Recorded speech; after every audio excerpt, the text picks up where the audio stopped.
تو ہم پورے ایک جسم کی طرح ہیں امت مصطفیٰ.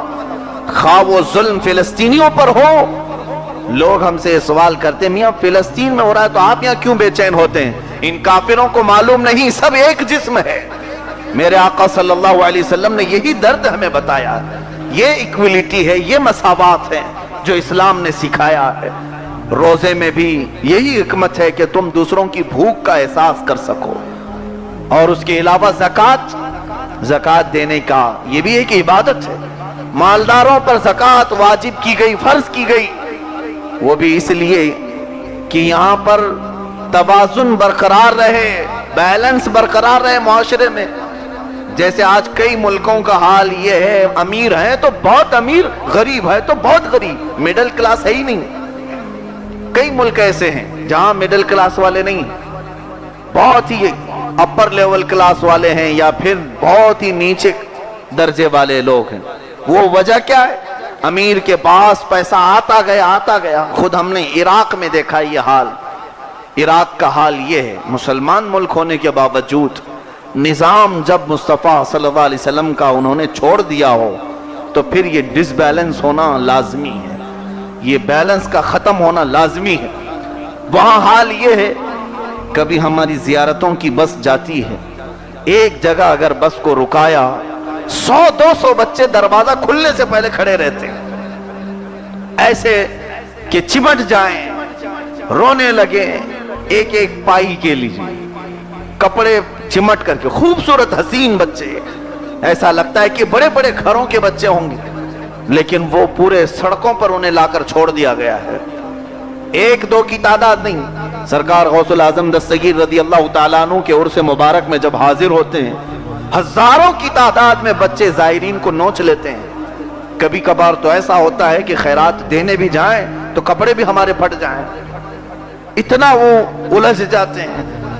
اور کچھ غیرت مند گھر ایسے ہیں جو ٹینٹ میں رہ رہے ہیں, ریفیوجی کیمپ جو لگے ہیں, ہمارا وہاں پر بھی جانا ہوا کچھ بکرے یا گوشت تقسیم کرنے کے لیے. ایک ٹکڑا گوشت کا لے کر وہ بھاگے جا رہے ہیں گھر میں.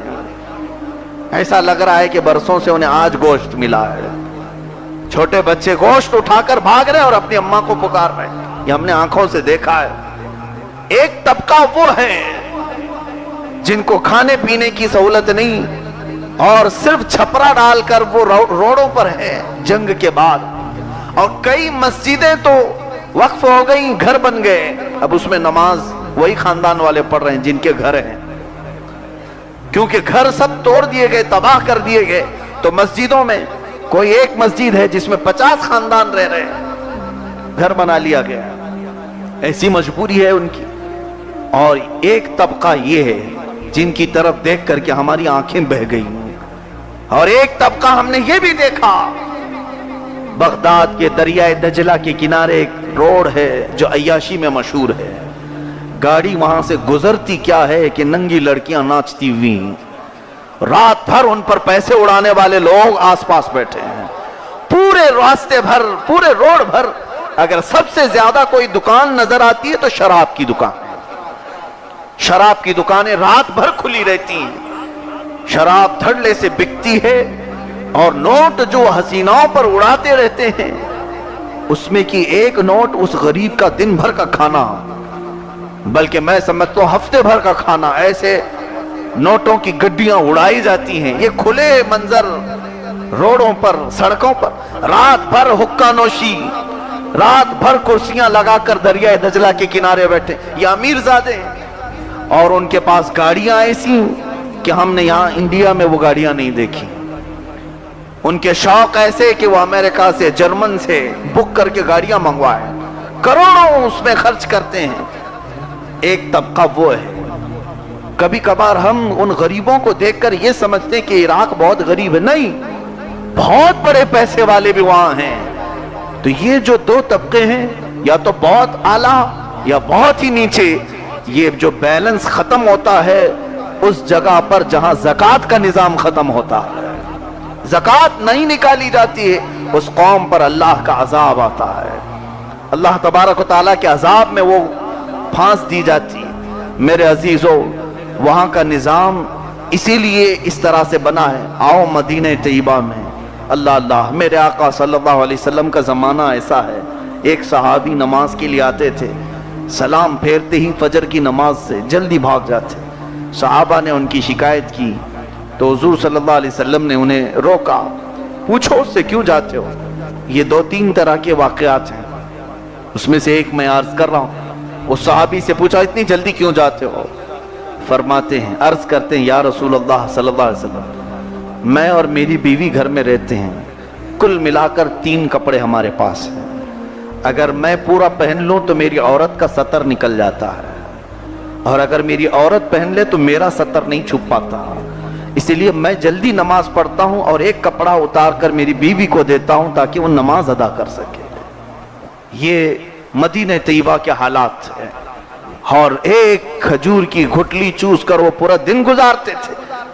لیکن کتنا عرصہ گزرا تھا، حضور کے وصال کے بعد حضرت ابوبکر صدیق کا زمانہ آیا، 2.5 سال حضرت ابوبکر صدیق رہے، پھر حضرت عمر فاروق رضی اللہ عنہ کا زمانہ آیا۔ میرے آقا نے نظام شروع کر دیا تھا زکوٰۃ کا، اب وہ نظام جو چلا 5 سال میں، 5 سال صرف ہوئے، حضرت عمر فاروق کے زمانے خلافت کو ابھی صرف 2.5 سال گزرے تھے۔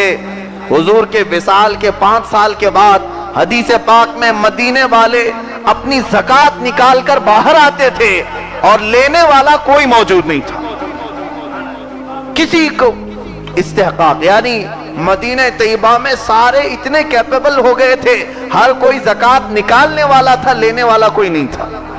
5 سال میں یہ غربت ختم، یہ جو لوور کلاس ہے اس کو کہاں تک پہنچا دیا؟ مڈل کلاس تک۔ زکوٰۃ کا نظام تھا۔ یہ اسلام ہے جو برابری چاہتا ہے، اسلام ہے جو ہم سب میں ایکویلٹی چاہتا ہے۔ یہ دوسری قومیں ہیں جو یہ توازن برقرار نہیں رکھ سکتی۔ عزیزان گرامی، حضرت عمر فاروق رضی اللہ تعالیٰ عنہ کے زمانے میں معاذ بن جبل رضی اللہ تعالیٰ عنہ یمن سے زکوٰۃ کا مال جمع کر کے مدینہ بھیجتے ہیں۔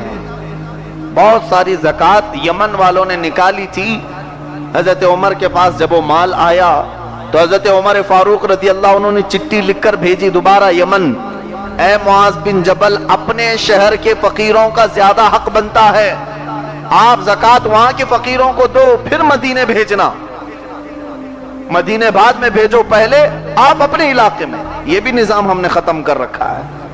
زکوٰۃ بعض کی نکلتی بھی ہے، کہاں جا رہی ہے؟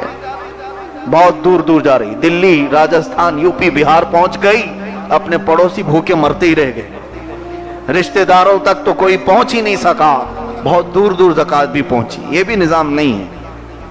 حضرت عمر فاروق رضی اللہ تعالیٰ عنہ نے واپس بھیجا یمن، دوبارہ حضرت معاذ بن جبل نے ایک اور خط لکھ کر کے پھر بھیجا حضرت عمر فاروق کے پاس، امیر المومنین، یمن کی زکوٰۃ جو نکلی یہاں کے پورے فقراء مساکین کو بانٹ دیا گیا اور سب امیر ہو گئے، پھر بچا تو میں مدینے بھیجا، اب یہاں لینے کے مستحق کوئی نہیں رہ گئے، زکوٰۃ کے مستحق یمن میں کوئی نہیں ہے۔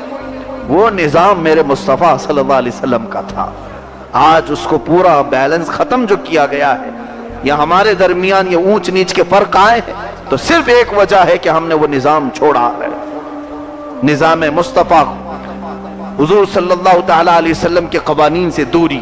اب اور آگے میں بڑھوں، زکوٰۃ کے بعد سب سے بڑا فریضہ حج کا آتا ہے، اب وہی موسم چل رہا ہے، سارے حجاج کرام کشاں کشاں چل پڑے، لبیک پکارتے ہوئے ہیں، رب ذوالجلال کے دربار میں حاضر ہیں۔ ذرا ان کے چہروں کو آپ دیکھنا، اور حج کے موسم میں ہم دیکھتے ہیں اگر کوئی چیز دل کو پگھلا دیتی ہے تو وہاں کا منظر ہے۔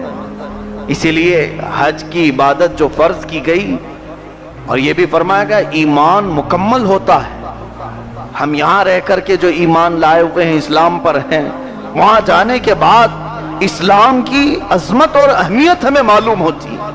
اتنے ملکوں سے، اتنی نسلوں والے، اتنے قوموں والے، ہر زبان والے وہاں پر موجود، لیکن دیکھو تو کپڑے سب کے ایک ہی ہیں، کالے بھی ہے وہی سفید احرام میں ہیں، گورے بھی وہی سفید احرام میں ہیں، ہندوستان، پاکستان، بنگلہ دیش، کسی بھی ملک کا احرام وہی 2 چادریں پہن کے آیا ہے۔ اس میں بھی وہی چادریں مشکل سے زیادہ اگر 100-200 کا فرق ہو سکتا ہے، ورنہ کوئی سونے کی لڑیاں پیرو کر نہ احرام پہنتا ہے، نہ ریشم کے لباس میں احرام پہنتا ہے، وہی کاٹن کے کپڑوں میں احرام میں آتا ہے، چاہے وہ اپنے وقت کا بادشاہ ہی کیوں نہ ہو۔ وہ دو لباس میں جب آتا ہے اور اسے تو ایسے رکھا گیا، چہرہ بھی نہیں ڈھانکنا ہے، سر بھی نہیں اوڑھنا ہے، اور کوئی سلی ہوئی چیز بھی نہیں پہننا ہے، حتیٰ کہ خوشبو بھی نہ لگاؤ، لباس میں خوشبو بھی نہ لگاؤ، اسی حالت میں آؤ۔ اور جب یہاں سے بھی آپ حاجیوں کو دیکھتے ہوں گے، اس طرح سے ان کی شکل غریب اور فقیر کی نظر آتی ہے، دیکھنے میں یہ کروڑ پتی ہے، لیکن جس وقت یہ دو لباس پہنتا ہے تو ایسا لگتا ہے کہ مسکین ہے، اور میرے رب کو مسکینی حالت زیادہ پسند ہے۔ اللہ تعالیٰ فقر کو زیادہ پسند کرتا ہے۔ خود حضور صلی اللہ علیہ وسلم نے فرمایا، رب تعالیٰ نے مجھے اختیار دیا تھا، اے نبی چاہو تو دنیا کی پوری دولت لے لو اور چاہے تو فقر کو لے لو۔ حضور فرماتے میں نے پوچھا ہے مولا تو نے مجھے اختیار دیا ہے، چاہو تو مالداروں کی پوری زندگی لے لوں۔ حضور فرماتے ہیں اگر میں چاہوں تو میرے ساتھ سونے اور چاندی کے پہاڑ چلا کریں گے۔ اللہ نے اختیار دیا اپنے محبوب کو، چاہے تو آپ سونے کے محلات لے لو، چاہے تو فقر و فاقہ لے لو۔ حضور نے اپنی مرضی سے نہیں، رب تعالیٰ سے خود آپ نے پوچھا ہے مولا تو نے مجھے اختیار دیا ہے ان دونوں چیزوں میں، یہ تو بتا کہ ان دو چیزوں میں پسند تجھے کیا ہے؟ اللہ نے فرمایا محبوب میری پسند فقر و فاقہ ہے۔ حضور نے عرض کیا ہے رب العالمین جو تیری پسند ہے وہ میری پسند ہے، میں نے دنیا کو چھوڑ دیا صرف تیری پسند پر عمل کرنے کے لیے۔ اور زندگی بھر میرے آقا نے فقر و فاقہ کو کیوں اختیار کیا؟ کیونکہ یہ اللہ کو صورت پسند ہے، یہ صورت پسند ہے۔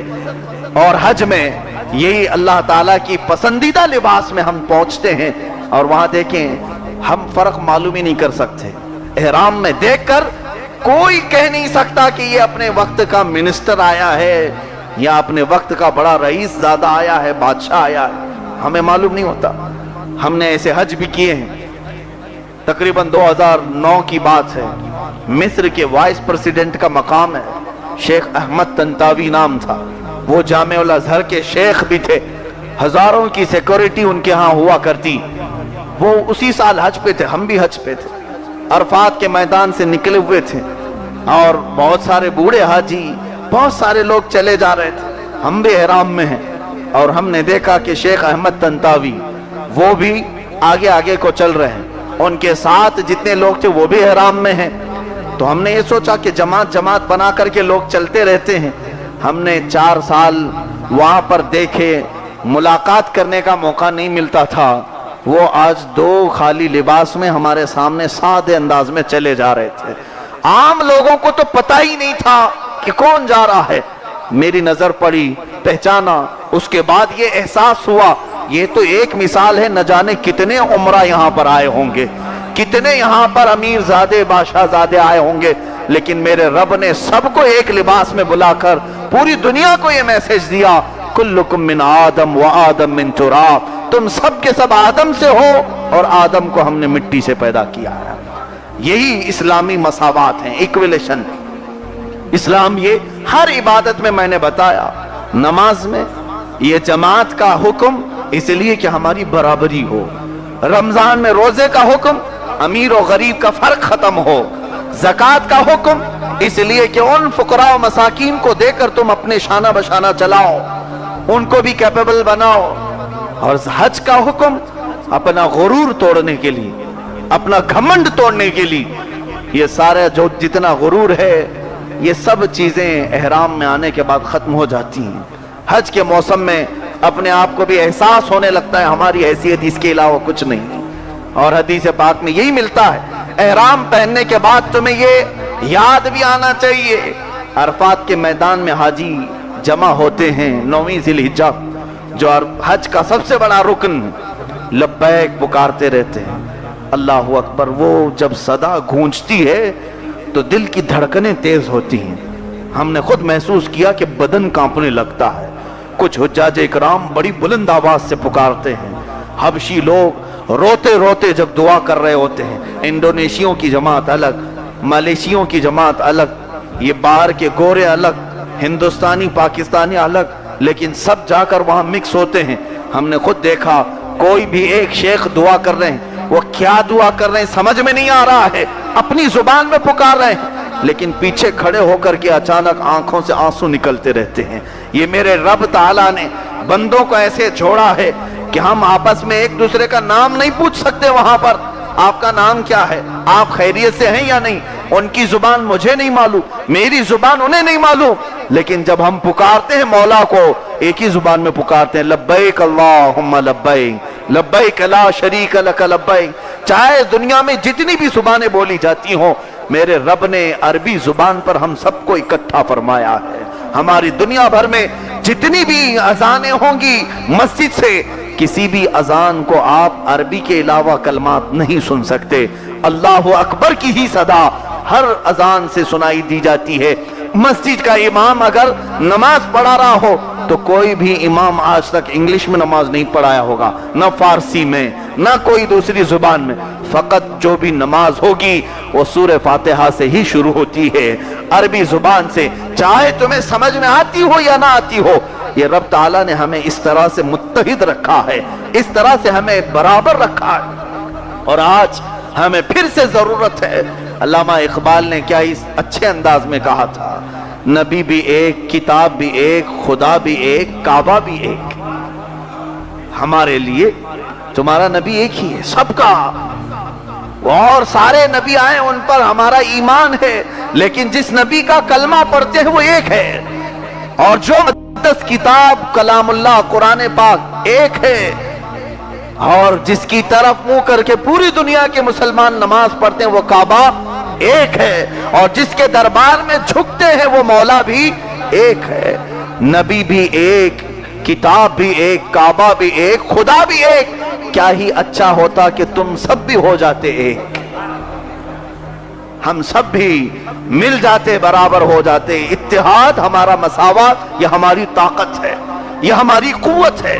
یونٹی، جس کو حافظ ملت رحمت اللہ تعالی علیہ نے فرمایا اتحاد زندگی ہے اور اختلاف موت ہے، یہ چیز آج دیکھنے کو مل رہی ہے۔ ایک بزرگ نے اپنے بیٹے کو بلایا اور لکڑیوں کا ایک گٹھا دیا توڑنے کے لیے، لکڑیاں اس میں جمع تھیں اور بندھی ہوئی، ایک پورا گٹھا تھا، کہا بیٹا اس کو کھولنا نہیں اور توڑ دینا۔ وہ صاحب زیادہ توڑنے کی کوشش کرتا رہا، گھٹنے میں زخم آ گئے، بہت دیر تک کوشش کیا، لکڑیوں کا گٹھا کیسے ٹوٹے گا؟ تھوڑی دیر کے بعد اس بزرگ نے وہ گٹھا کھلوا دیا، کہا کھول دو، ایک ایک لکڑی کر کے توڑ دو۔ کھولا، ایک ایک لکڑی کر کے، آدھا گھنٹہ نہیں ہوا ہوگا پورے ٹوٹ گئی۔ اس بزرگ نے فرمایا جانتے ہو بیٹا میں نے کیوں توڑوایا؟ امت مصطفیٰ کی مثال ہے، جب تک اتحاد ہو پوری کائنات مل کر نہیں توڑ سکتی، اور جہاں ان کے اندر اختلاف آیا ہر ایک کو الگ الگ کاٹ کر ختم کر دیا جائے گا۔ متحد رہو گے تو کہلاؤ گے مومن و غازی، منتشر ہوگے تو قصدوں میں صفایا ہوگا۔ آج میں اختلافات کو ختم کرنے کی بات کرتا ہوں، متحد اس طرح سے ہو، ہمارا ایمان ایک اللہ پر ہے، ہمارا ایمان ایک نبی کونین صلی اللہ علیہ وسلم کے کلمے پر ہے، ملائکہ ان سب پر ہمارا اتفاق ہے۔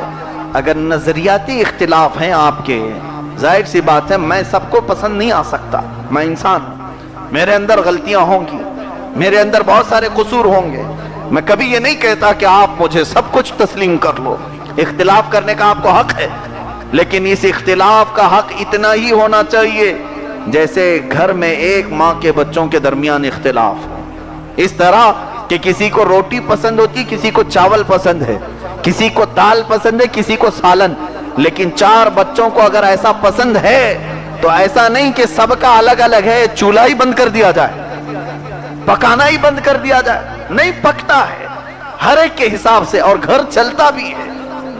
کھانے میں اگر کسی کا اختلاف ہو، پہننے میں اختلاف ہوتا ہے، چار بھائی ہیں، کسی کو سفید پسند ہے، کسی کو کالا پسند ہے، کسی کو ہرا، کسی کو لال پسند ہے، لیکن ان پسندوں کی وجہ سے کیا باپ ہر ایک کو گھر سے نکال دے گا؟ ہر ایک کو صرف میں جیسے چاہوں ویسے ہی پسند ہونا چاہیے۔